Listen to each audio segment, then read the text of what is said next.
provide everything we need. Healing, restoration, blessings from the grave. From the grave, You were resurrected. you were resurrected.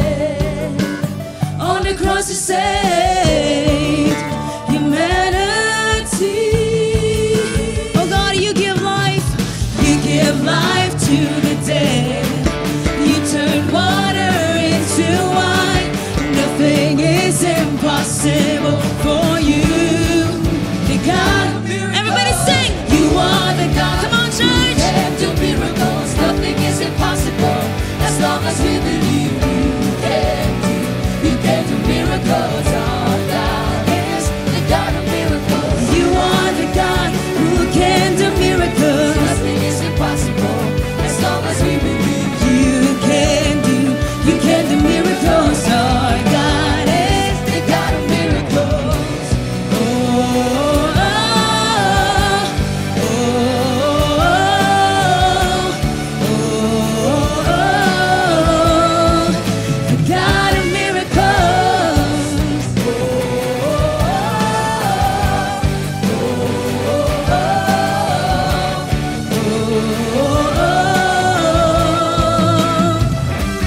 You provide everything.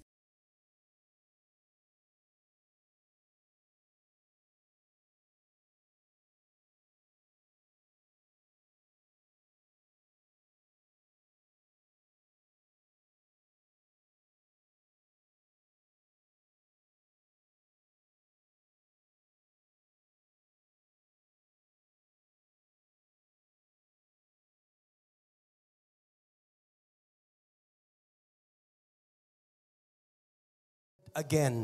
Sabi nga sa kasulatan, it is pleasant to see when people gather in unity. Sabi nga ng Panginoon, and there, He commands His blessing and life forevermore. Amen? Naniwala ba kayo doon?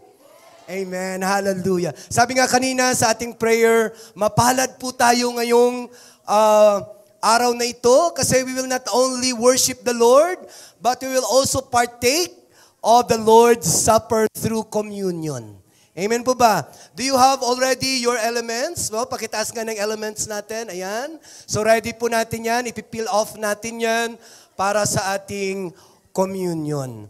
No? Pero bago yan, gusto kong magpaliwanag konti, no? Patungkol sa communion. No, ito po ay isang paraan ng Panginoon. Sabi nga kanina sa prayer, para hindi natin makalimutan, no, ang ginawa ng ating Panginoong Jesucristo na sakripisyo sa krus ng Kalbaryo. Something na dapat ay hindi mawaglit man lang sa ating mga alaala. Kasi ito magpapalakas sa atin, no? Kung tayo po ay mga nanghihina, kung tayo po ay nawawala ng pag-asa, pag ating pong naalala ang kabutihan at dakilang sakripisyo ng Panginoon, lahat yan ay napapawi. Amen? So ngayong umaga, lahat po tayo ay tatayo muli para sa gawaing iyan. Ayan, ano? Wow. Hallelujah. Hallelujah. Sabi rin sa salita ng Panginoon, bago tayo magsalo-salo, ay kailangan natin ilagay ang ating mga sarili sa nararapat nating kalagyan. Worthy of this undertaking. Kaya, bibigyan ko kayo ng 1 o 2 minuto. Alam ko ang iba sa inyo ay nagawa na po ito sa bahay. Pagising pa lang natin, we ask forgiveness of our sins. But at this moment, I want us to be given chance para humingi ng kapatawaran sa Panginoon, magpalinis, for us to be worthy of this sacrament. Sige po, maghingi po tayo ng tawad sa ating Panginoon.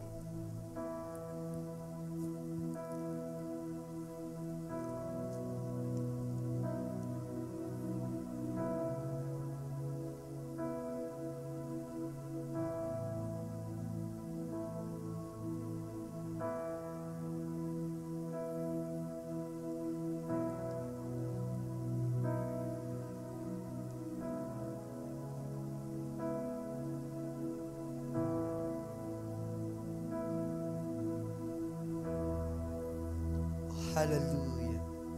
Oh, hallelujah. Jesus, on the night he was betrayed, took bread. And when he had given thanks, he broke this and said, "This is my body, which will be given up for you. Do this in remembrance of me." Sabay-sabay natin kainin ang tinapay.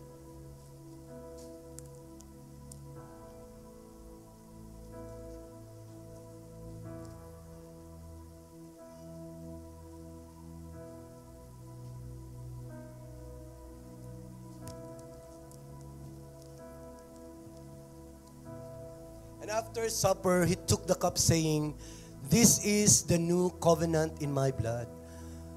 Do this whenever you drink it in remembrance of me." Sabay-sabay po natin inumin.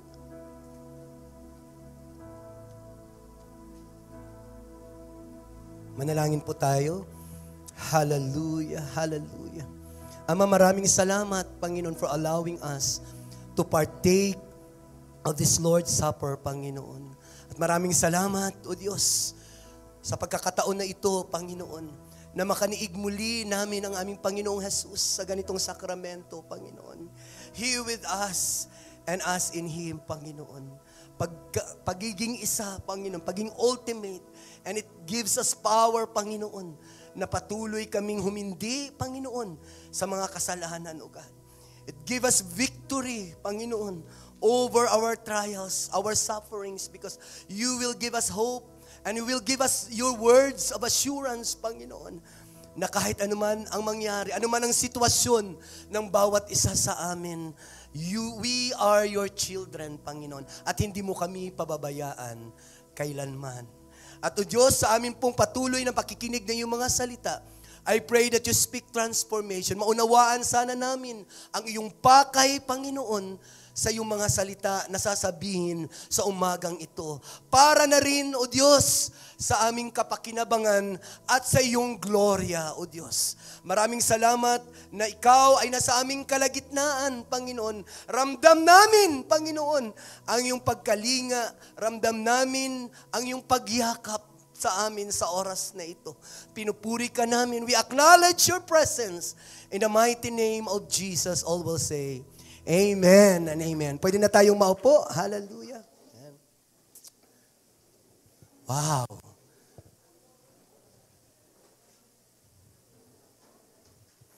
Amen. Wow, hallelujah. Christian life is a life of victory. Amen po ba? Iniwala ba kayo doon? That Christian life is a life of victory. Amen? Christian life is a life of blessing. Right? Pero gusto kong malaman din po natin, mga kapatid, that Christian life is also a life of trials. Hello? Parang wala ng amin. Bakit nawala yung amin? Christian life is also at times, kasi hindi siya always, no? At times of pain, no? At times of suffering. Right? Huh? Wow, ayan, may amin na sa wakas. COG is a church that preaches the full gospel. Amen? At hindi natin itatago yung katotohanan ng salita ng Diyos. Marami kasi nagsasabi that if you become a Christian, wala ka ng paghihirap. That if you are a Christian, wala ka ng pagsubok. Hindi totoo yun. Amen? That's what's the Bible say. Sabi ng Panginoon in John 16:33, sabi doon, in this world, you will have tribulation. In this world, you will have trouble. Pero hindi nagtapos doon. Sabi ng Panginoon, but take heart, because I have already overcome the world. Amen? So, ibig sabihin, kahit may trouble tayo, we'll be victorious because our God had been victorious. Amen? Hallelujah. Yes. Trouble or suffering comes to everyone. Pero, ang tanong, why do people suffer? Bakit kailangan ito? Or, why do bad things happen to good people? Di ba? Parang, Tanong ko rin yan nang ako po'y batang Kristiyano pa. Lalong-lalo pa nang nakakilala pa lang ako sa aking Panginoon, sa ating Panginoon. Bakit kaya, Lord? Is this your original plan? Ito ba yung gusto mo sa iyong mga anak na mag-suffer? Of course not. Amen? In the beginning, kailangan natin malaman kung saan nagsimula ang pain. Kung saan nagsimula ang suffering. In the beginning, sabi ng Panginoon, in Genesis 1:31, matapos likhain ng Panginoon ang napakaganda niyang nilikha, kasama ka kapatid. Nilikha ka ng Diyos. Amen? Hindi ka putok sa buho. Ikaw po ay anak ng Diyos. Nilikha ka niya. After He had finished creating everything. Actually, napakaganda ng pag-create ng Panginoon. Alam niyo ba yun? He first created everything that we need.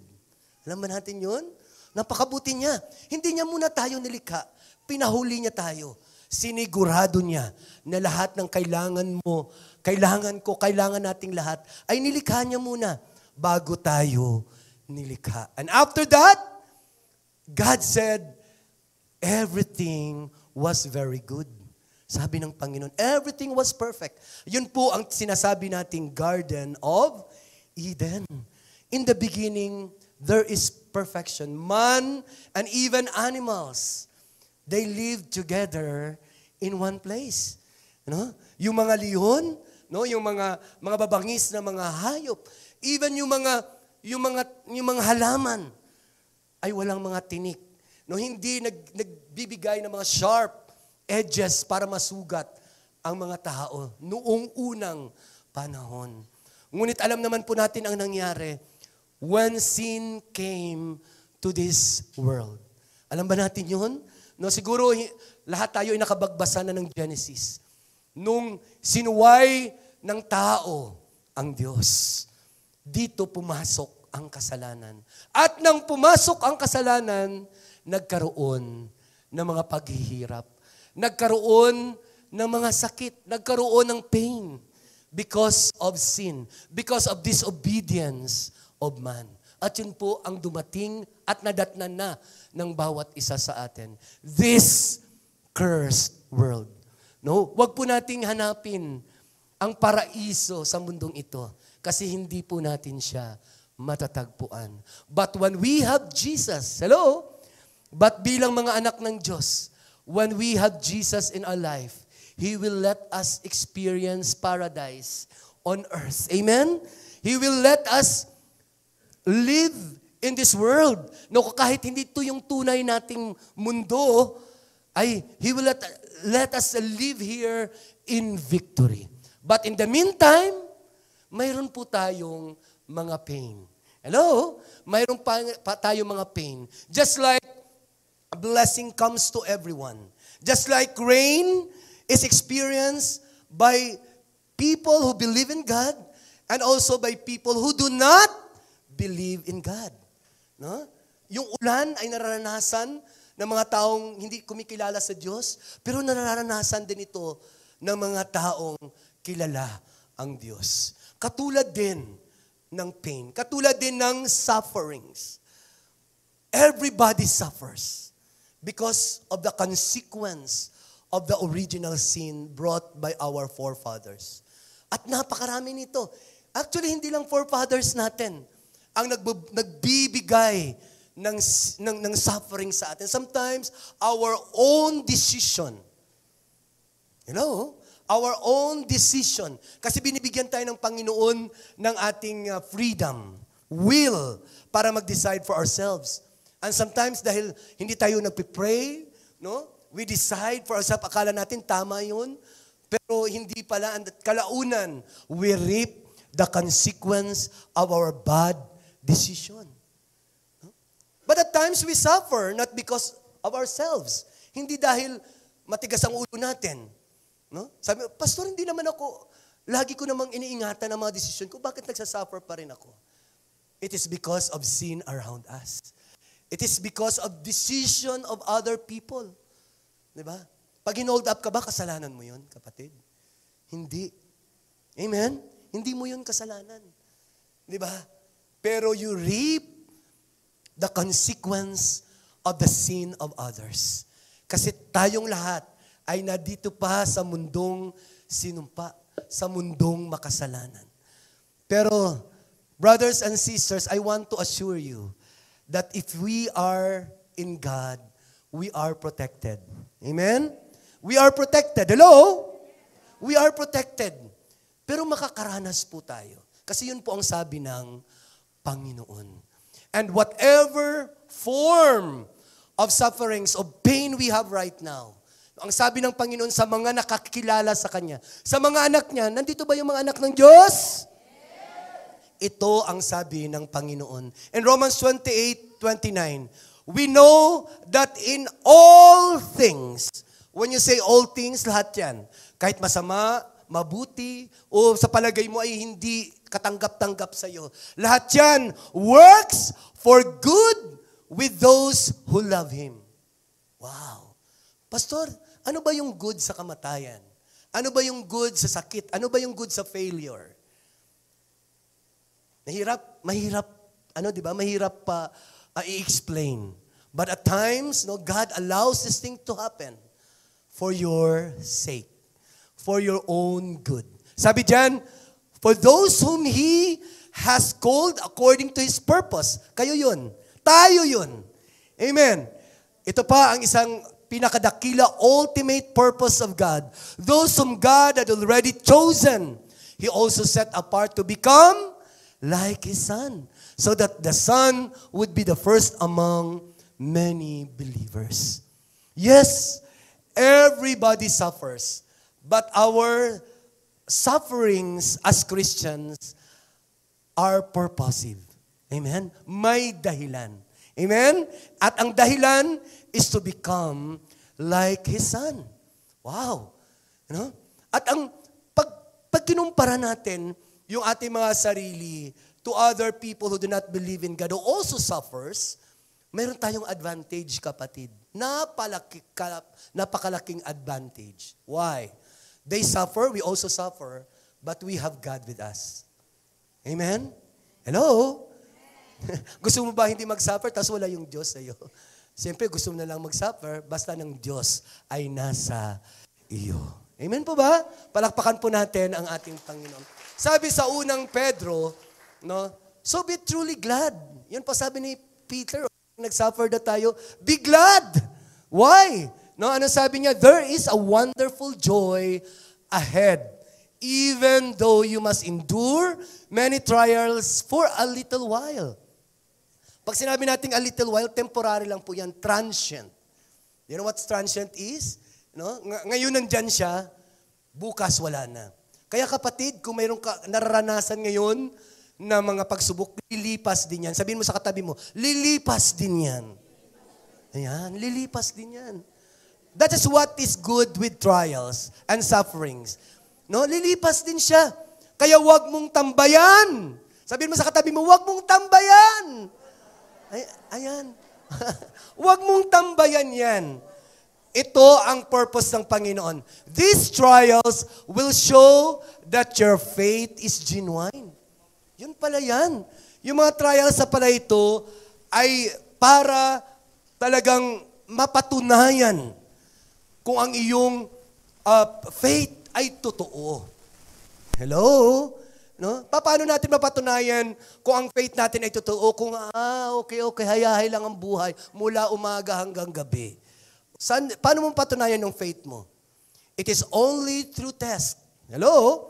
It is only through test that we can prove our faith genuine. Amen? Kailangan dumanas tayo ng ganyan para mapatunayan na talagang totoo ang ating pananampalataya. Sabi nga, when the going gets tough, only the tough gets going. When the going gets tough, yung mga matitibay lang ang pananampalataya ang magpapatuloy. Kasi pagsubok yun eh. Amen po ba? So sabi dyan, it is being tested as fire tests. And produces or purifies gold. Though your faith is far more precious than mere gold. So when your faith remains strong through many trials, it brings you so much praise and glory and honor. Ulitin ko if you remain strong through many trials, it will bring so much praise. So much praise, glory, and honor on the day when Jesus Christ is revealed to the whole world. Hallelujah. Palakpakan po natin ang ating Panginoon. Wow. So, anong gagawin natin? Mag-welcome ba natin yung trials dyan? Maglalagay tayo ng red carpet dyan? Tapos sabihin, trials come. Hindi po yun. Kasi mga trials, yan po ay nangyayari sa atin as allowed by the Lord. Baka misquote po ako no? These trials, this pain, these sufferings are allowed by God. Hindi po siyang gumagawa. Amen? Hindi po siyang gumagawa. Tandaan po natin yan. A good God could never inflict pain to you. How could a good God let you experience this? If you read, have just read the book of Job, you will understand. No? Doon mo mapatunayan na napakabuti ng Diyos. No? Sometimes, i-allow these things to happen, pero hindi niya ikaw sisirain. No? Sabi nga, kahit madapa ka ng ilang beses, kahit gutay-gutay na, no? Kahit may mga, ang dami mo ng black eye dyan sa paa, no? Ako, marami ako niyan. Yung mga piso, 5 piso, ganyan, no? O kahit na darating ka sa dulo, na gutay-gutay ang damit mo, wala ka ni 1 singko, pero nagpatuloy ka sa pagpupuri sa Panginoon. Kaluguran ka ng Diyos. Amen? Ganun tayo mga Kristiyano. Kahit ilang beses tayong ibagsak ng kalaban, 8 beses man tayo ibagsak ng kalaban, 8 beses din tayo babangon para sa Panginoon. Amen? Hallelujah! Ganyan ang Kristiyano. Bumabangon. No? Pero hindi tayo madadaig kung tayo po'y magtitiwala sa Panginoon. Maghihirap man tayo. No? Sabi nga, parang we are wasting away outside. No? Parang hindi naman ikaw victorious kasi ito na nga sitwasyon mo eh. Pero ang totoo, sa mata ng Diyos, wag mong isipin ang ibang tao, mga kapatid. Basta sa mata ng Diyos, ikaw ay mabuti. Ikaw ay may pananampalataya. That's all you need. 1 approval. Sinabi ko na ito ng Wednesday. 1 approval. Kahit ano pa sabihin ng ibang tao. Sometimes, nahihiya tayo sa sabihin ng iba. Naku, baka umabot yan sa langit. No? O kaya pag uwi nitong mga batang ito, baka sabihin pa ito ng mga, uy, nagsimba ka? Baka masunog ka. No? Nandun ka na naman. No? Baka naman aabot ka na sa pangatlong langit. Di wow, di ba? Pangatlong langit pala ako eh. Di ba? Amen? You don't need them. Hindi mo sila kailangan. Hello? Ang kailangan mo ay ang approval ng Diyos na inyong sinasamba. Amen? Hallelujah! Kaya ito yung gagawin natin. No? Ito yung gagawin natin. Let's make this is my first point. Let your suffering make you better, not bitter. Ayan. Sino dito mga bitter pa rin hanggang ngayon? Ha? Mayroon? Dapat huwag tayo maging ampalaya. Ano? Kasi alam na natin ngayon yung purpose ng suffering, right? No? Alam nyo ba kung bakit bitter daw yung ampalaya? Ha? Sino nakakaalam? Bakit bitter yung ampalaya? Ha? Bitter ang ampalaya daw dahil siya po ay hindi kasama sa bahay kubo. Kantahin niyo yung bahay kubo.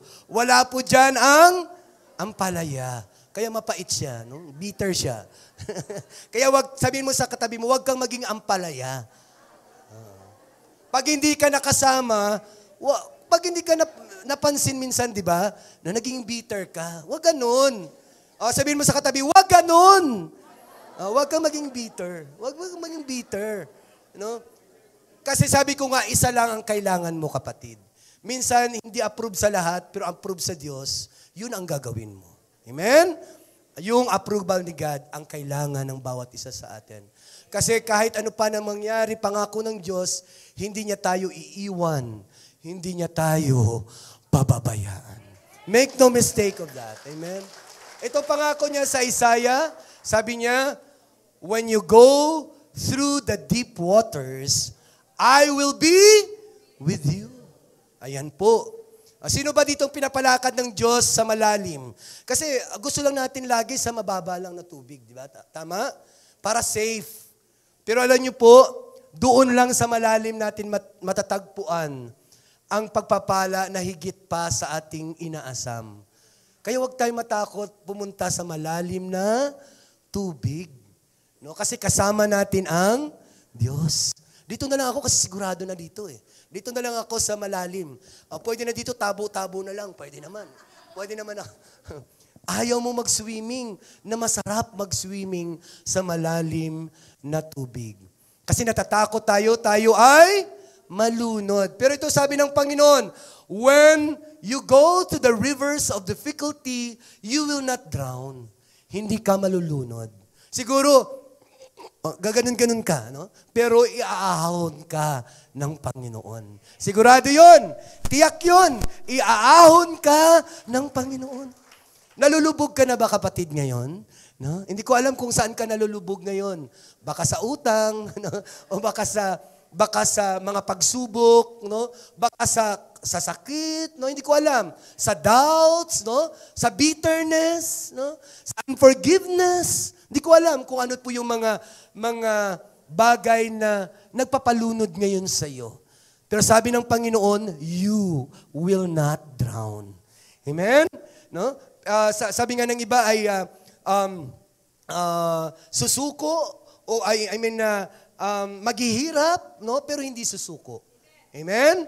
Maghihirap, ready na maghirap, ready na makipaglaban, no? Pero hindi susuko. Amen? Dahil may Diyos tayo na inaasahang tutulong sa atin. Amen? When you walk through the fire of oppression, you will not be burned. You will not be burned up. The flame will not consume you. Wow! Isang magandang halimbawa dito yung tatlong magkakaibigan, di ba? Kaibigan ni Daniel. Di ba? Tinapon sila sa pugon, tapos in-increase pa yung init para sila ay matutong na kaagad, para tiyak ang kanilang pagiging tostado. No? Kasi gusto natin minsan tostado ang lechon natin, di ba? Kaya yun. Pero ano nangyari? Niligtas sila ng Panginoon. At ang nagtodo pa ng pugon na yun, ang siyang napahamak at namatay. Kasi ano man ang mga pagsubok natin, kapatid, hindi tayo masusunog. Amen? Pag nagtiwala lang tayo sa Diyos. Kaya ang gusto kong sabihin sa inyo mga kapatid, ano man ang kahirapan mo ngayon, ano man ang iyong mga dinadala ngayon, huwag kang titigil. Amen? Sabi mo sa katabi mo, huwag kang titigil. Yan, huwag kang titigil. Magpatuloy ka sa paglingkod sa Diyos. Magpatuloy ka sa pagtitiwala sa Diyos. Lalo mo pang ilapit ang sarili mo sa Diyos. Amen po ba? Palakpakan po natin ang Diyos. Okay, pangalawa. No, instead of being bitter, siguro gawin na lang nating testimony ang mga trials natin. Let us turn that sufferings into testimony. Ano? Alam niyo mga kapatid, tayong mga Kristiyano, para po tayo nasa aquarium, no? Na pag nakita po tayo, ang mga mata ng mga hindi mananampalataya, laging nakatingin sa atin. Pansin niyo ba 'yon? Pansin niyo ba? No? Pag lumabas ka sa bahay, meron na kaagad nakasunod. Sana madapa, no? Hindi. Sana, no? Ang iba, tinitingnan tayo kung kailan tayo magkakamali, no? Tapos imamarites. Ang iba naman ay tinitingnan tayo kung paano tayo kikilos, kung totoo ba ang pananampalataya na mayroon po tayo. Di ba? Kasi Christian, dala-dala natin, no? Actually, warning po to sa atin. Dala-dala kasi natin ang pangalan ng Diyos. Tama po ba? Ano ba pangalan ng Diyos? Christ. Ayan po, nakakabit yan sa ating pangalan, Christians. So, pag nakita nila, no, actually hindi sila believe sa pag tayo po'y naging successful in this world, yung mga material blessing. Hindi sila masyado yan eh. Naging mayaman yan, ayaw ko yan, ayaw kong ano dyan. Ayaw ko maniniwala dyan eh.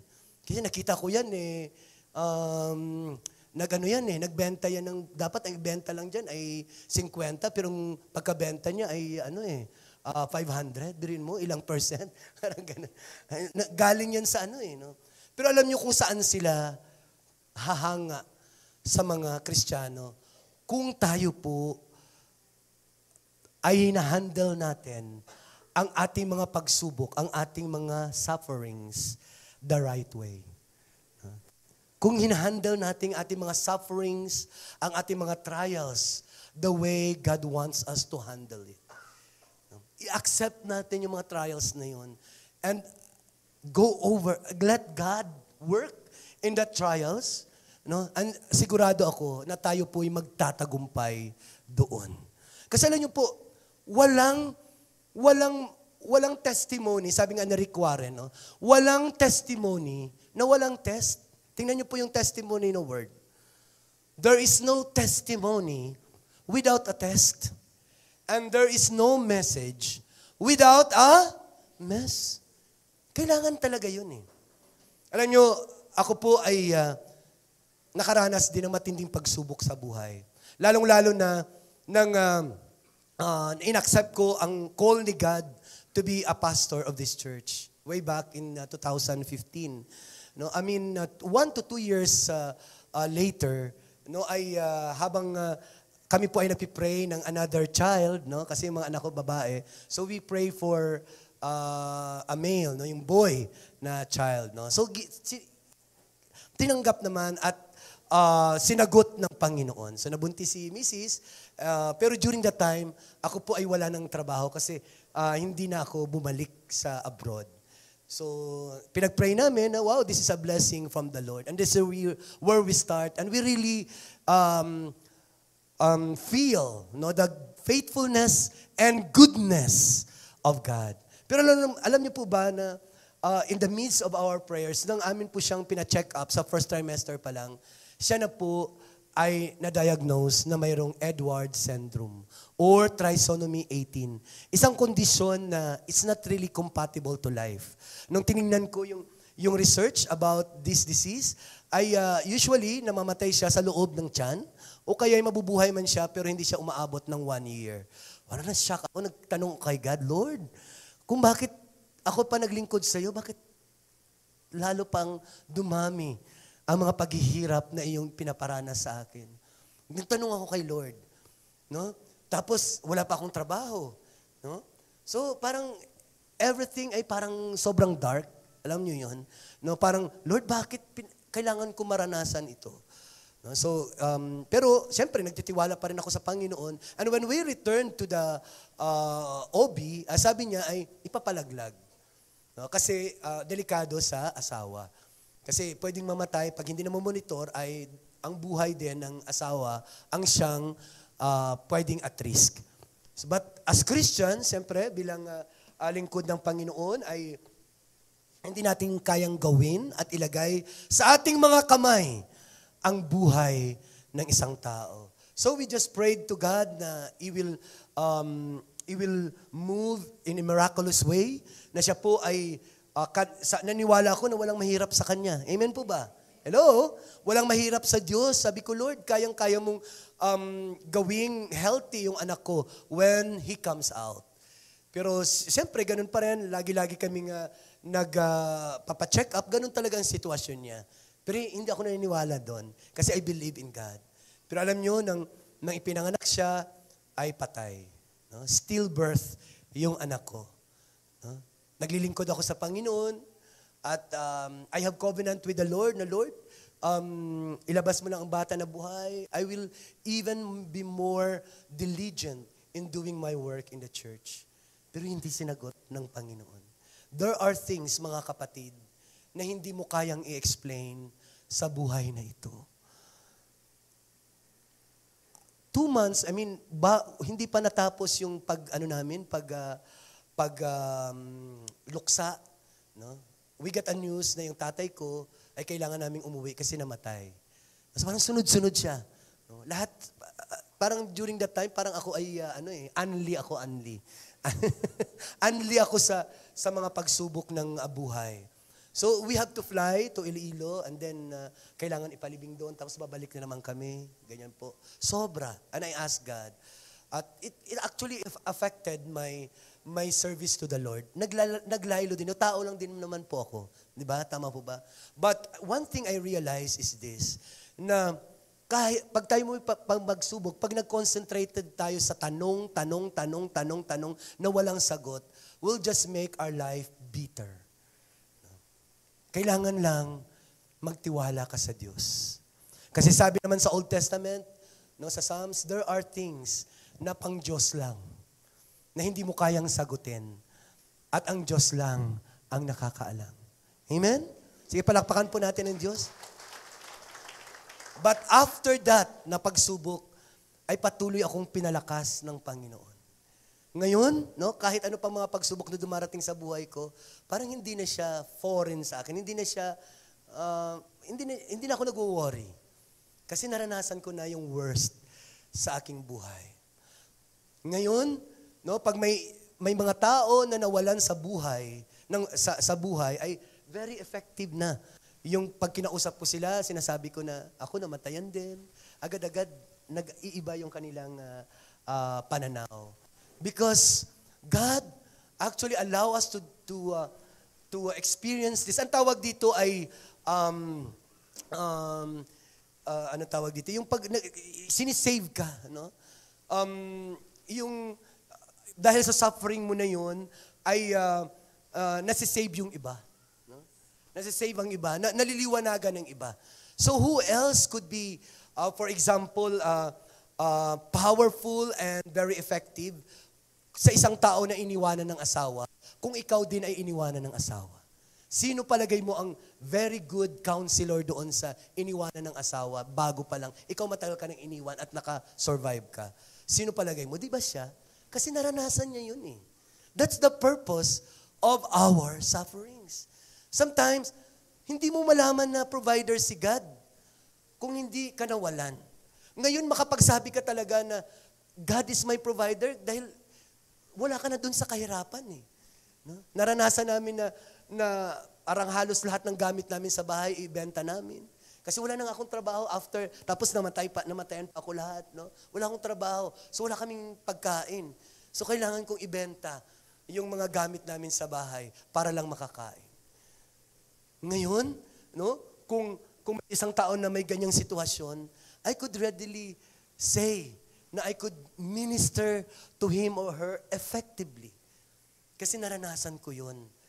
At alam ko na pag ikaw po ay mananatili sa Panginoon, kahit ka naghihirap, kahit ka wala, bibigyan ka ng Diyos. At pagtatagumpayin ka ng Diyos sa lahat ng pagsubok na mayroon ka sa iyong buhay. Ngayon, it's not difficult anymore for me to accept things sa aking buhay. Kasi nga, naranasan ko na yung mga pagsubok na yun. Kaya mga kapatid, kung kayo po ay magtagumpay sa inyong mga pagsubok, praise the Lord. Kasi sigurado ako na kayo'y maging matibay, no? Parang isang pader na hindi kayang buwagin ng kalaban. Because you have been victorious through the fire. Amen? Kasi sabi nga, your greatest trials is your greatest testimonials to the world. Amen? Palakpakan po natin ang ating Panginoon. And lastly, no, your suffering produce eternal rewards beyond comparison. Ito yung maganda sa suffering ng isang Kristiyano. No, may reward na nakaabang sa bawat isa sa atin. In 2 Corinthians 4:16-17, sabi diyan, for this reason, whenever become discouraged. Dapat ganun din po tayo. Hindi tayo nadi-discourage kung may pagsubok sa ating mga buhay. Even though our physical being is gradually decaying. Sa ibang salin, wasting away. Parang kahit na sa panlabas, ikaw na pinakapangit, no? Ikaw na pinakamahirap sa labas, no? Pero inside, no? inside. Yet your spiritual being is being renewed after day. And the small and temporary trouble we suffer will bring us tremendous. Pag sinabing tremendous, malaki yun. And eternal glory, much greater than the trouble. Ang sabi ng ibang salin ay beyond comparison. Ang matatanggap nating biyaya sa Panginoon. Kaya pag pagtagumpayan mo ang mga pagsubok na yan, tiyak ako kapatid. I'm not referring to ang eternity kasi bilang Kristiyano begins during the time na tayo po ay nakakilala sa Panginoon. Kaya eternity begins now. Amen! Hindi ako naniniwala na yung pagpapala sa Panginoon ay nandun lang sa langit. Hello? Naniniwala ako na pwede kang pagpalain ng Panginoon kahit nandito ka sa cursed world na ito. Pag ikaw lang ay magtiwala ng buong buo sa Diyos na ating sinasamba. Amen? And even if it will not come, hello? And even if it will not come, ulitin ko, kahit ito po ay hindi darating, dapat magpatuloy pa rin po tayo. Naalala ko ang mga heroes of faith natin sa Hebrews 11, no? Sila Moses, no, sila Abraham, no, sila Jacob, lahat sila. Sabi ng Biblia, no, it was faith, no, it was in faith that all of these people died. No? Namatay sila na may mga pananampalataya. At sabi diyan, they did not receive the things God had promised them. Wow. Look at that. Tayo nga, pag hindi natin ngayon na-receive ang prayer natin, dabog na agad tayo eh. Diba tama? Sila namatay na't lahat-lahat. Ano ba mga ginawa ni Moses? Ano ba ginawa ng mga nauna sa atin na sobra-sobra para sa Diyos? Pero sabi diyan, they did not receive the things God had promised them. Diba? But from a long way off, they saw them and welcomed them. Si Moses ito eh. Kasi hindi siya nakarating dun sa lupang pangako, di ba? Hindi siya nakarating. Nakita niya lang nung siya po ay pumunta sa mount na binigyan, na inalaw sa kanya ng Panginoon so that he will see the promised land. Pero sabi niya, and admitted openly that they were foreigners and refugees on earth. Ganun ba ang pagtingin niyo sa sarili niyo? Dapat ganun. Na hindi tayo taga rito sa mundo. Amen? Saan tayo belong? Sa langit. Sabi nga ni Jesus in chapter 14 ng John, sabi niya, aalis muna ako. Sabi niya, kasi pupunta ako sa Ama, sa langit, para i-prepare ang place na nilalaan ko para sa inyo. Amen? Kaya yung mga suffering na yan, wala yan. Amen. Compared to the greatness of things ahead of us in heaven. Mayroon ka, kapatid. Mayroon ka doon. Sabihin mo sa kapatid mo, sa katabi mo, mayroon kang bahay sa langit. Sabihin mo. Yan. Tandaan mo po yan. Yes. Kaya ano man ang sufferings natin ngayon, kapatid, ay wala yan sa kamangha-mangha. Ano? Sa kamangha-mangha at kagilagilalas na nakareserve sa bawat isa sa atin sa langit. At dagdag pa ang mga pagpapalang ipaparana sa atin ng Panginoon ngayon dito sa lupa. Hello? Naniwala ba kayo doon? Ito kasi yung sabi ng Biblia patungkol kay Jesus na pumarito sa lupa. Sabi niya, the enemy come to steal, kill, and destroy. Sabi niya noon, no? Pero sabi ni Jesus, I have come to give you life. At hindi lang life, kung hindi life to its fullest. Palagay mo saan yan? Sa langit? Dito, sa lupa. Amen po ba? Kaya ng Diyos na pagpalain ka, kapatid. Amen? Kung naniniwala kayo, palakpak naman po dyan. Ayan. Ayan po. Ayaw ng Panginoon ng paghihirap. Tandaan po natin yan. Kasi siya din, nung siya po ay about to go to the cross, nung siya po ay nag-pray sa Gethsemane, di ba ano sabi niya? Lord, Ama, sana mawala itong saro. So ibig sabihin, ayaw niya rin ng kahirapan. Ayaw niya rin na siya po ay maghirap. Kasi alam niya, sobrang sakit ang kanyang mararanasan.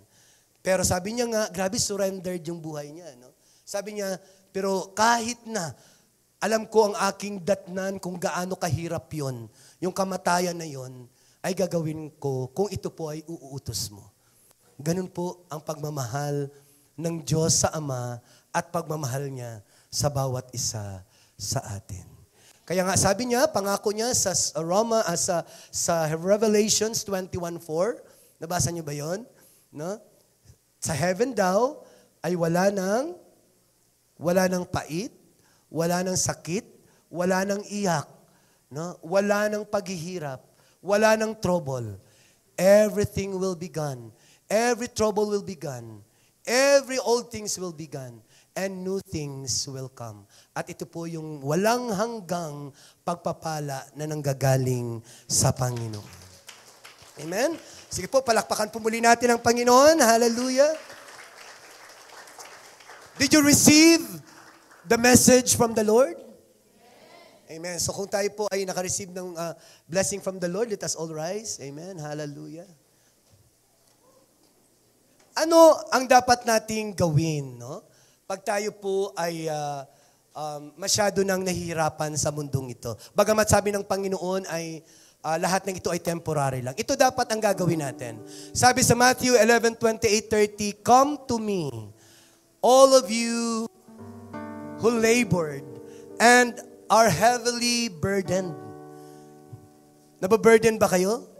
"And I will give you rest. Take my yoke upon you and learn from me. For I am gentle and humble in heart, and you will find rest for your soul. For my yoke is easy, and my burden is light." So what God wants us to do right now is to surrender every suffering, every trial, every pain sa Kanya. Amen? Gusto niyo ba yun, na ma-free kayo ng pain, ng trials, ng mga doubts, lahat ng mga mali sa buhay natin, isusuko natin sa Panginoon ngayon. Amen po ba? Okay, pwede ba natin itaas ang ating dalawang kamay? Hallelujah. Lord, narito ang inyong mga anak, O God. Handang isuko lahat, ipasa sa iyo lahat ng aming mga loads, Panginoon. O God, your invitation is for us to come. Hallelujah. I pray, Lord, that you honor their desire, Panginoon, to give you everything, Panginoon, including all their pains, O God. Maraming salamat, O Diyos, na patuloy kang kumikilos. Nakikita mo ang kanilang mga puso ngayon, Panginoon. And I pray that you open the heaven and shower the freedom, Panginoon, sa aking mga kapatid sa oras na ito. As they come to you in faith and surrender, Panginoon. Mga kapatid, as we sing this song, I invite you to come to the altar and let our pastors pray for you. God invites you to come right now. Giving is part of worshiping. To all who desire to give, you may give your tithes and offering through online bank transaction. Details are provided below.